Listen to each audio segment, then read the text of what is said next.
Muito bem. O tema dessa manhã, meus irmãos, igreja perfeita existe? É uma pergunta, né? É uma pergunta. E nós estamos refletindo muito nesses últimos domingos aqui sobre a missão da igreja que o pastor Rafael propõe para nós esse ano. E é lógico que o tema é uma visão macro da igreja para este ano, né? Então, o texto que ele escreveu é bastante rico, e eu mesmo já preguei aqui acho que 3 ou 4 vezes. Espero que ainda consiga pregar mais vezes esse ano, né, que o tema não esgote. Então, agora a abordagem que eu vou fazer, igreja perfeita existe. Vocês já se depararam com alguma coisa que você achou que era perfeito e não tem nada a reparar? Possivelmente sim, né? Olha para essas flores. Alguém quer fazer algum reparo na orquídea aqui? Não? Alguém quer colocar uma cor diferente? Alguém não gostou do formato, alguma coisa? Não é tão perfeito, não é? Então, às vezes, principalmente nas flores, a gente encontra, às vezes a gente vê na natureza animais tão esquisitos, mas que são tão perfeitos, né? A Lourdes tem uma mania de ver flores aí. Quando a gente viaja, lá vai ela fotografar flores, né?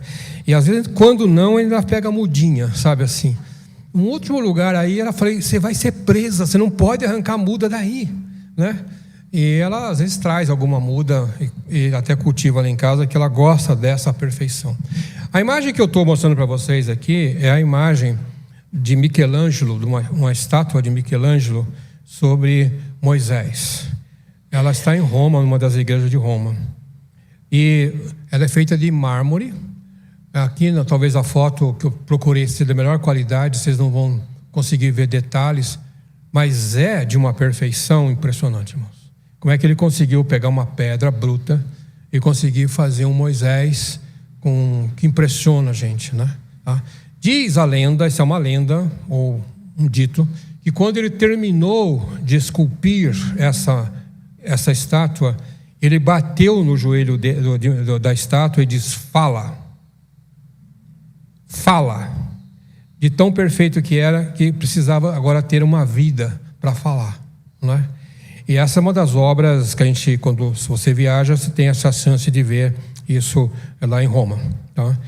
Bom, nós encontramos na Bíblia, meus irmãos, principalmente no Novo Testamento, que a ideia de igreja é uma ideia do Novo Testamento, né, de eclésia, que é de assembleia. Isso não é uma ideia do Velho Testamento, é uma ideia do Novo Testamento, porque no Velho Testamento encontramos as sinagogas, principalmente depois da Babilônia. As sinagogas foram criadas na Babilônia. Antes nós tínhamos o Templo de Jerusalém, onde o povo ia cultuar. Mas a igreja de assembleia, de comunidade, de reunião, é uma coisa típica do Novo Testamento. E eu fiquei fazendo uma pesquisa para saber quantas igrejas existem ou foram citadas no Novo Testamento. Procurei, não achei. Daí, um outro momento que eu estava procurando, achei alguém que teve a paciência de listar todos os textos bíblicos com as igrejas. Estão listadas no Novo Testamento 35 igrejas. Só no livro de Atos tem 27 igrejas. E mais 7 do Apocalipse.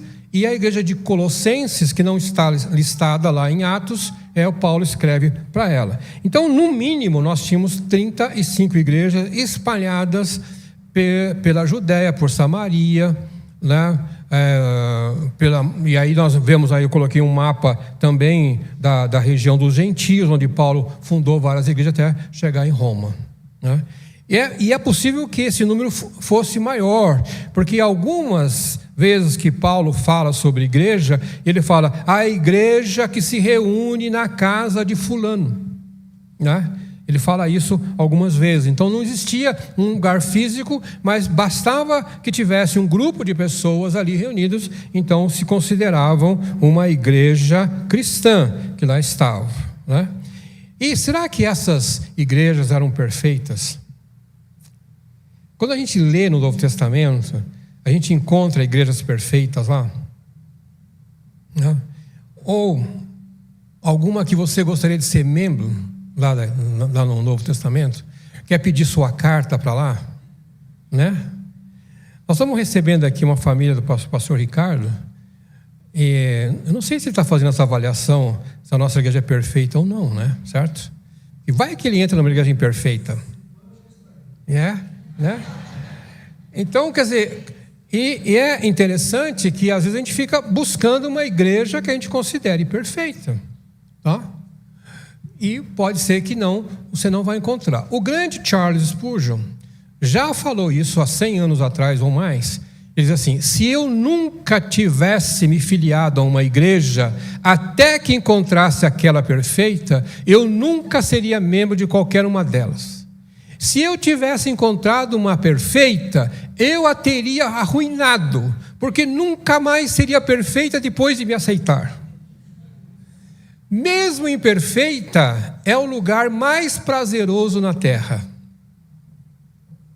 Muito inteligente, fala a verdade. Não é? Eu quero uma igreja perfeita, mas eu sou imperfeito. Então o grande Charles Spurgeon já confessava que se ele fosse membro da Pibavir, e a Pibavir fosse perfeita, ela se tornaria imperfeita. Bom, aí de todas essas aí, eu selecionei duas, que na minha opinião, são as que beiram a perfeição. Tá? Beiram a perfeição no meu conceito. Tá? Uma que eu estou chamando, entre aspas, da Igreja do Pentecoste, que a gente vai encontrar nos primeiros capítulos de Atos. Quando eles descrevem aquela comunidade, irmãos queridos, eu queria ser membro daquela igreja. Lá. Né? A única coisa que talvez eu ia ter alguma resistência é que eles apanhavam das autoridades. Podia ser preso. Os líderes apanharam, foram presos lá. Aí você fala assim: olha, irmão, você quer ser membro aqui da Pibavir, mas você vai tomar chibatada, tudo bem para você? Né? Pensa bem, né, se você quer vir para cá ou não. Mas o que eu estou chamando da igreja do Pentecoste é porque logo após a manifestação do Espírito Santo de forma extraordinária, aqueles irmãos ganharam um ímpeto tão grande.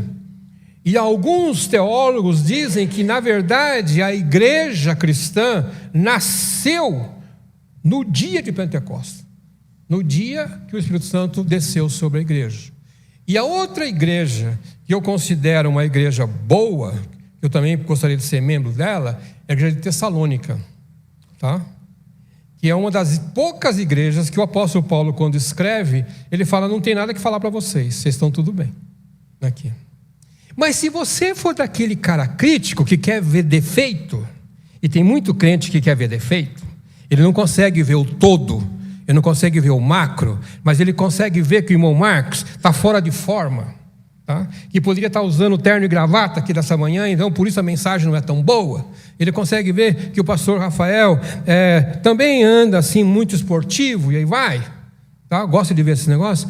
Ele vai dizer assim: não, Tessalônica não era uma igreja perfeita, porque o próprio Lucas, quando escreve lá no texto de Atos, ele fala que os bereanos eram mais nobres que o de Tessalônica. Pronto, estragou, né? O que é interessante é que não existe nenhuma carta para os bereanos. Eles são só citados ali. E eram mais nobres que de Tessalônica. Não é interessante? Isso. Então eu separei esses dois exemplos aqui de igrejas que é perfeita. Veja, eu fiz uma pergunta no começo e já respondi a pergunta, disse que não. Certo? Não existe igreja perfeita. Então a mensagem acaba aqui. Se você quiser ir embora, pode ir, tá?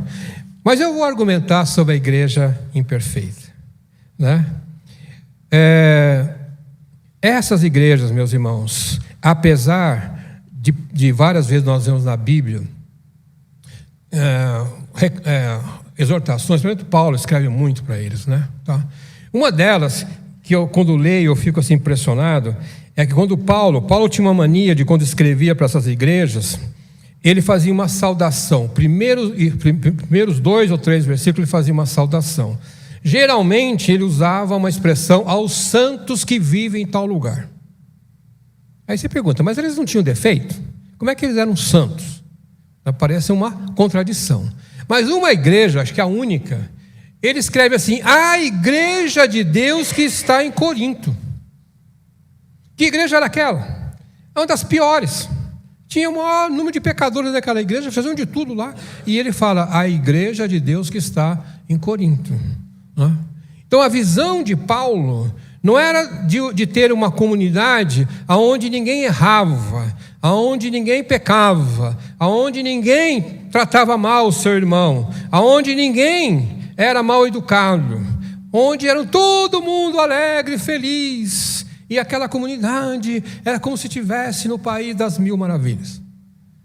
Não, o conceito de Paulo era, aqueles irmãos foram separados através da confissão de seus pecados para se aperfeiçoarem.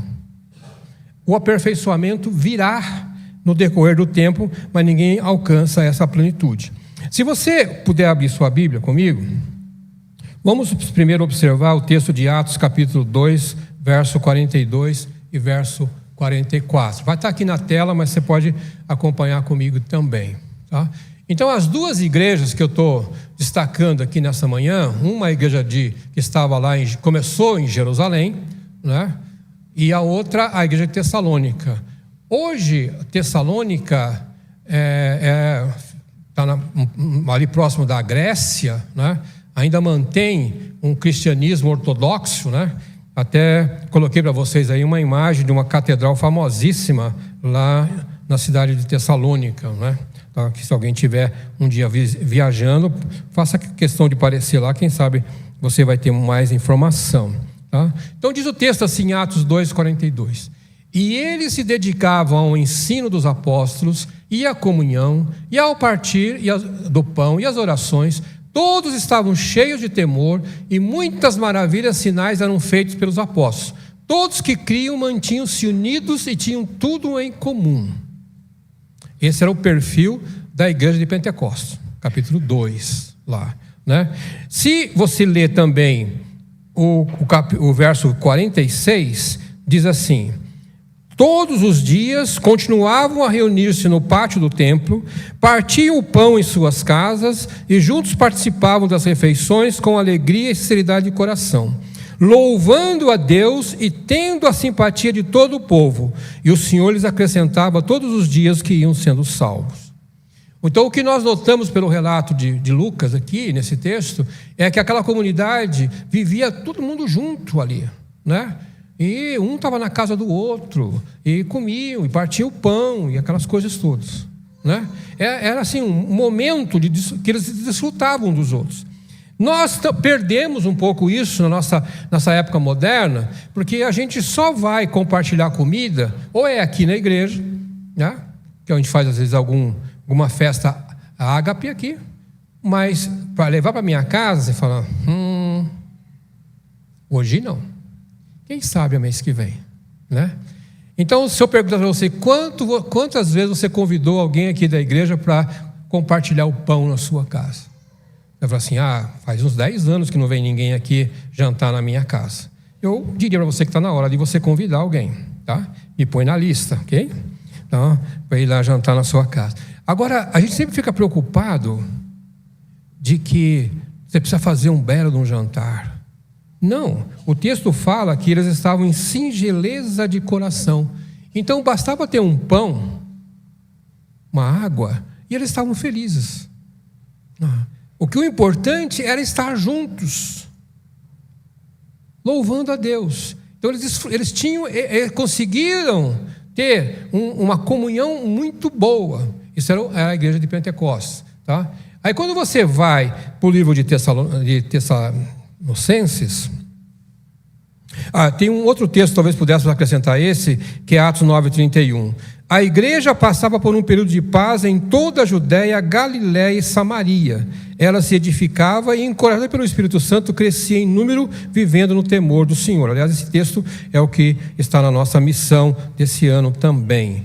E aqui é interessante observar que não era só em Jerusalém, né?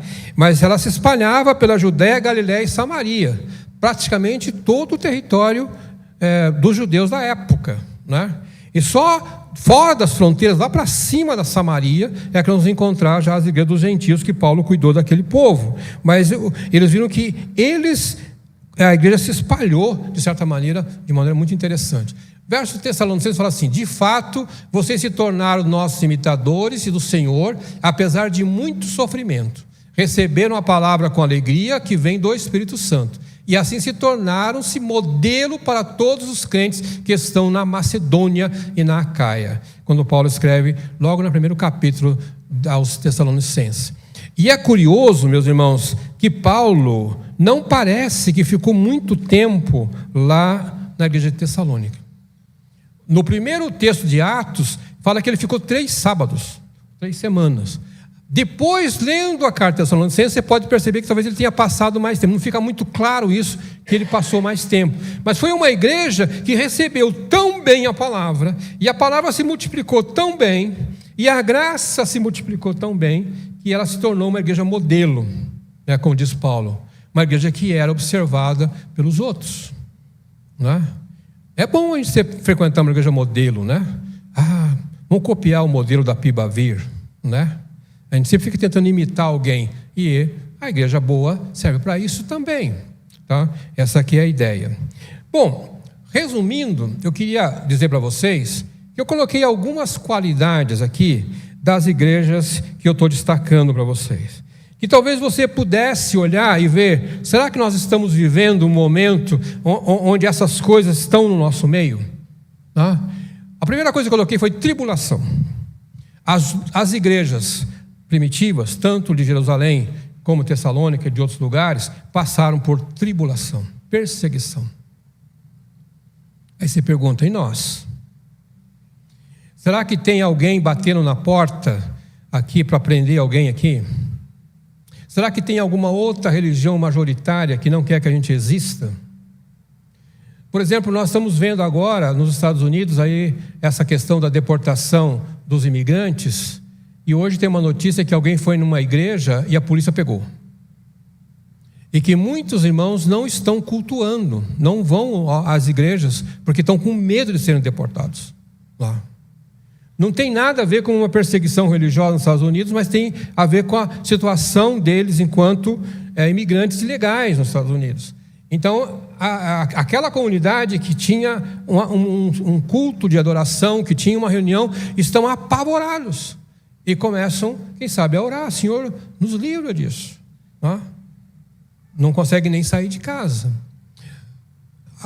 Nós aqui no Brasil vivemos um momento de pouca perseguição externa, mas às vezes vivemos muita perseguição interna. Nós, internamente, uns com os outros, somos os próprios problemas. É um tal de fogo amigo para lá e para cá, quem tem que às vezes que observar. Outras coisas que apareciam nos textos, mais ou menos de uma forma ou de outra, elas se eram firmes nas doutrinas, elas estavam em oração, eram igrejas que tinham alegria, eram igrejas que o Espírito Santo conduzia, eram igrejas que temiam a Deus, eram igrejas que pregavam a palavra, eles propagavam a palavra, não é? E eram igrejas também que tinham louvor, tá? Isso. São características. Então, se você puder olhar para isso aí, você pergunta: temos isso aqui no nosso meio? Nossa igreja tem doutrina? Nós estamos cuidando da doutrina? A palavra de Deus é bem exposta aqui no nosso meio? Nós temos oração? Temos culto de oração? Nós somos um povo alegre aqui? O Espírito Santo dirige essa igreja? Nós tememos a Deus, se caso a gente não estiver fazendo a sua vontade? Nós estamos pregando a palavra, levando a palavra para fora das 4 paredes? E o nosso louvor, como anda? Louvor do modo amplo, né? Não é só aqui cantado, mas o nosso louvor, alegria, louvor, tá? E agora eu queria me concentrar em 3 fontes, 3 origens importantes para que isso aí aconteça: fé, amor e esperança. Isso, tá? Vocês vão me acompanhar agora no próprio texto bíblico aqui, e nós vamos ler.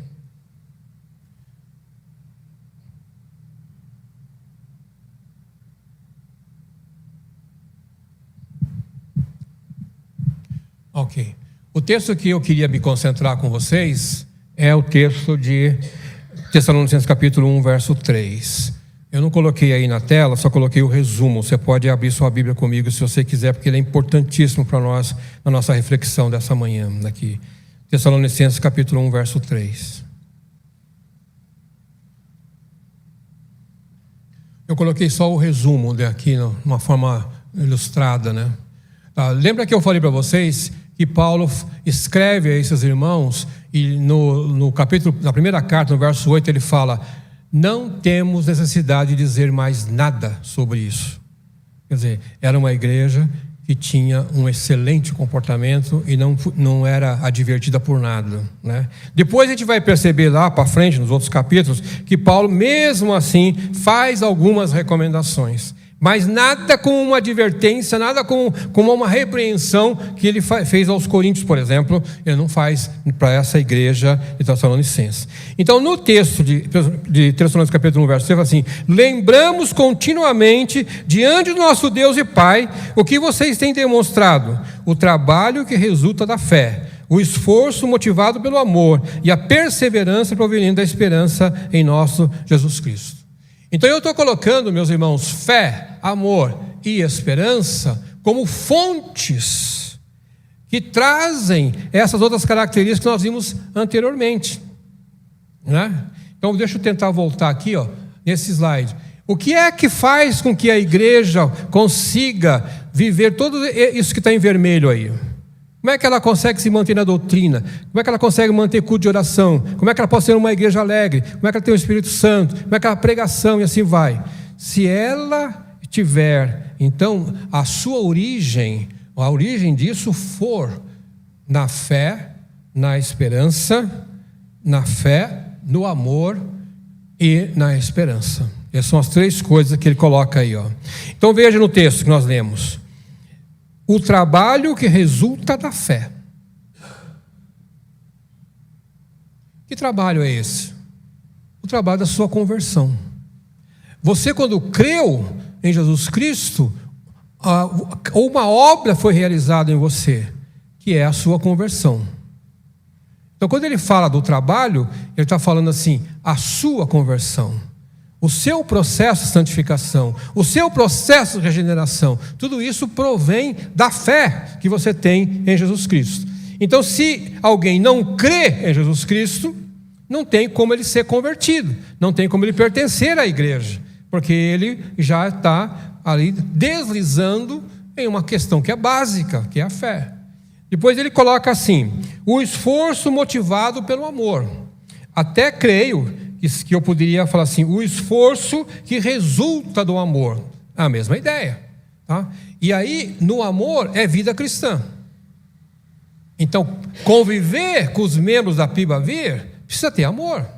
Porque um quer de um jeito, outro quer de outro. Um quer o amarelo, o outro quer o vermelho, certo? Um quer um horário, o outro quer outro horário. Um é mais rabugento, o outro é menos rabugento. Como é que eu convivo no meio desse grupo? Como é que eu tolero essas coisas? Como é que eu não saio no tapa com um deles? Só se o amor de Cristo estiver na minha vida.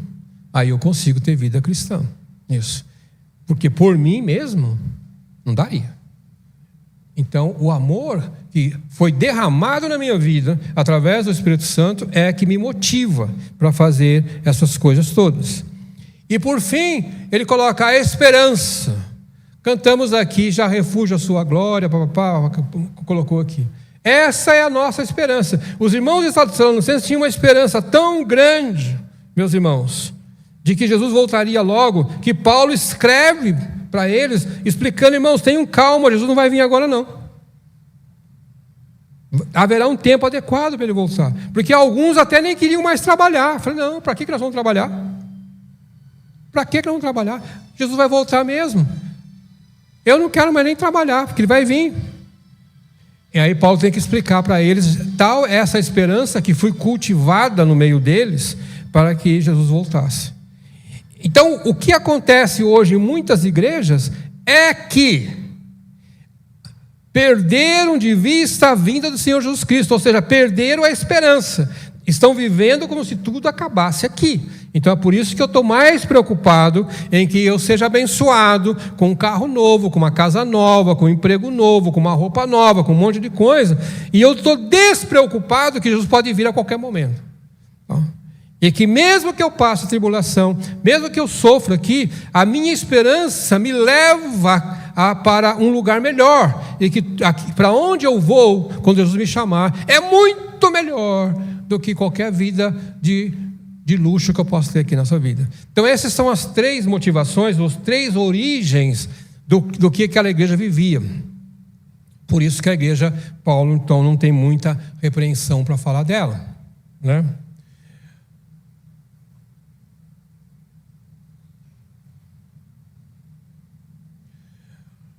Aí quando ele escreve em Filipenses capítulo 3, verso 12, meus irmãos, agora é uma questão um pouco mais prática para nós, né?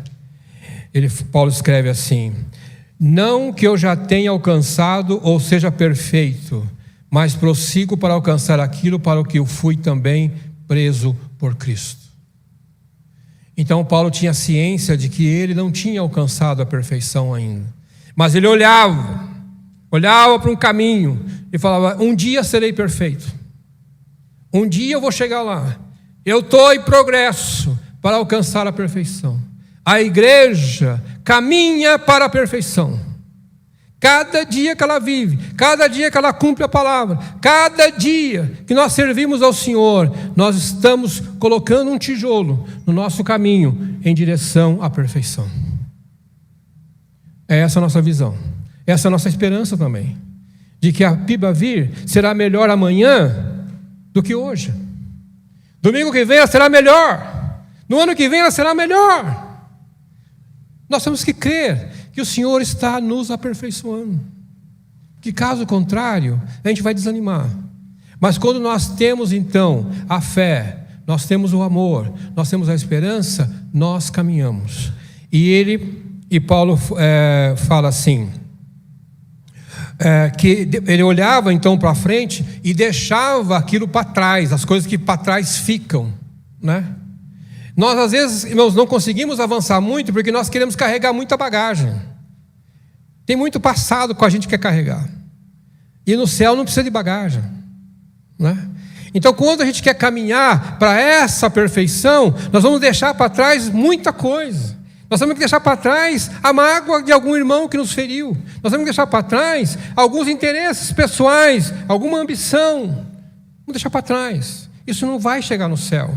Nós vamos deixar para trás alguns caprichos de doutrina que talvez tenhamos. Ah, não, mas aquela igreja, como que é? Não canta hino do inário do canto cristão? Só essas músicas modernas agora? Não serve. Isso é capricho.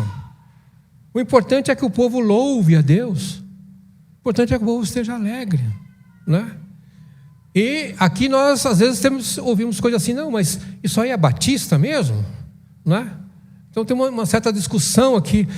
Precisamos analisar claramente se isso é importante ou não é importante, porque a nossa caminhada é para o céu, é para a nossa perfeição, e vamos deixar para trás aquilo que não deve ser carregado. Larga isso, senão a gente não avança, né? Não avança.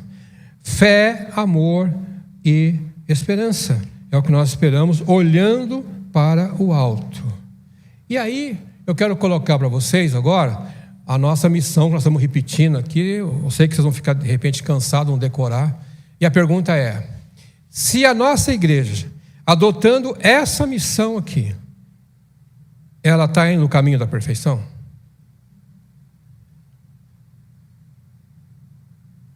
Será que tem palavras-chave aí, que são as mesmas palavras que eu já citei de Atos, já citei de Tessalonicenses? Na minha opinião, sim. Isso que nós queremos ser nesse ano, porque a missão que está sendo proposta é o modo de ser da igreja. Então nós temos todos os elementos para que essa igreja avance para a perfeição. Avance para a perfeição. Isso. Será a melhor igreja do Brasil? Não. Esse troféu nós não queremos. Nós só queremos caminhar em direção à perfeição de Cristo. Será a maior igreja? Também não nos interessa. O que nós queremos é avançar.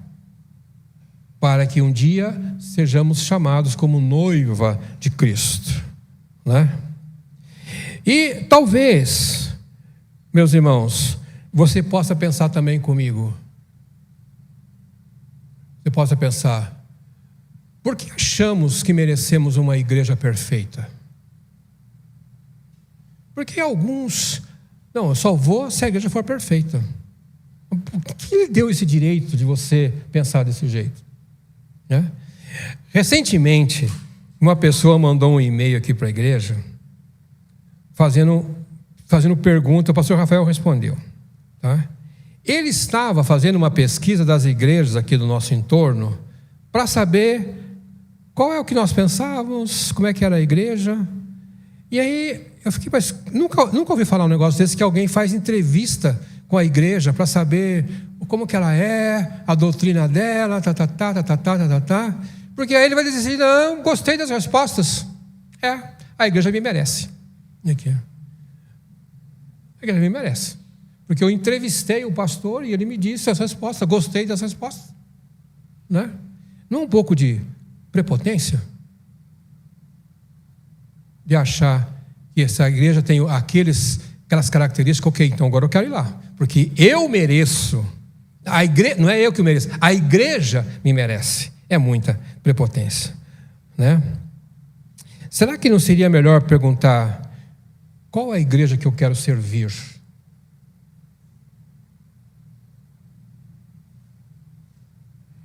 Tem um discurso famoso de John Kennedy, antes de ser assassinado, né? E ele falava assim: não pergunte o que o país pode fazer por você, mas pergunte o que você pode fazer pelo país. Em certo sentido, meus irmãos, é a mesma coisa. Não pergunte o que a igreja vai fazer por você, pergunte o que você vai fazer pela igreja. Como é que você vai servir aqui? Porque você não está servindo para A ou para B, você está servindo numa igreja de Deus. E eu vou colocar para vocês aqui um vídeo de Billy Graham. O vídeo é em preto e branco. E eu fiz um esforço muito grande para legendar esse vídeo, que a legenda está em inglês. E vocês vão ter que ler um pouquinho rápido, porque ele está disparando a falar aqui, que é interessante. Quer ver? Ó. And I want to tell you, you cannot live a victorious Christian life and have the peace and the joy in your heart without faithfulness in the church. Stand with your church. Oh, there's some people that say, well, I'm looking for a perfect church. Then you'll never find it. Because if you joined it, if you found a perfect church and you joined it, it would be imperfect. You'll never find a perfect church. I've traveled all over the world and I've seen hundreds of different types of churches, and I've never seen a perfect one yet. And this side of glory, there never will be. Jesus had a little band of men with him. 12 of them. It was imperfect. Judas betrayed him. Peter denied him. When the chips were down at the cross, the rest of them forsook him. There is no such thing as a perfect body on earth. Get into the church and get to work for Christ. Concluindo, eu queria dizer para vocês, meus irmãos, o seguinte: ó. Qual o propósito da igreja para mim?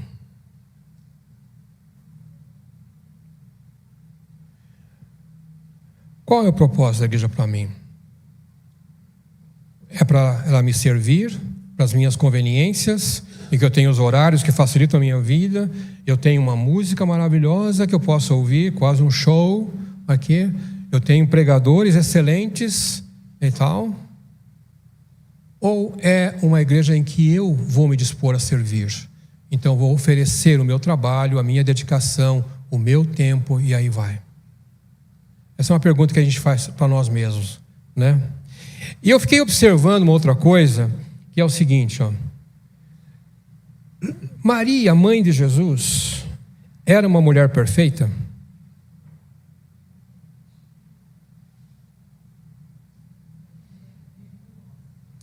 Veja só o seguinte: quando José descobre que ela estava grávida, qual foi o burburinho que aconteceu? Como é que a sociedade iria julgá-la? Ela era uma pecadora, porque ela ficou grávida sem marido, não é? Mas, aos olhos de Deus, que a havia escolhido, ela era a mulher perfeita. No olhar da sociedade, e que até José tentou deixá-la, diz o texto, de modo assim meio secretamente, porque Maria não era perfeita, mas para Deus ela era perfeita para ter o Filho de Deus. Nós, meus irmãos aqui da liderança da PIBAV, sentimos na pele quando a gente ouve alguém dizer assim: essa igreja tem muitos defeitos. Tem mesmo. Mas a gente sabe disso, mas a gente não tem como, às vezes, conter a nossa frustração em saber que, por mais que a gente se esforce, por mais que a gente dê nosso tempo aqui, a PIBAV será uma igreja com defeitos. Aqui. Ao invés de alguém dizer que essa igreja tem defeito, a gente gostaria de ouvir assim: irmão, aonde eu posso ajudar aqui para que essa igreja possa progredir para a perfeição? Seria muito melhor. Ela vai caminhar, vai procurar a igreja de todas as denominações. Todas as denominações. Nunca encontrará a igreja perfeita. E aqui a questão é o seguinte: por que você está aqui? Porque aqui Deus, se você foi dirigido pelo Espírito Santo, você veio aqui, é porque Deus tem um propósito na sua vida. Porque essas nossas imperfeições aqui, as nossas tribulações, as nossas dificuldades, farão com que você cresça. Será uma terapia para você aqui.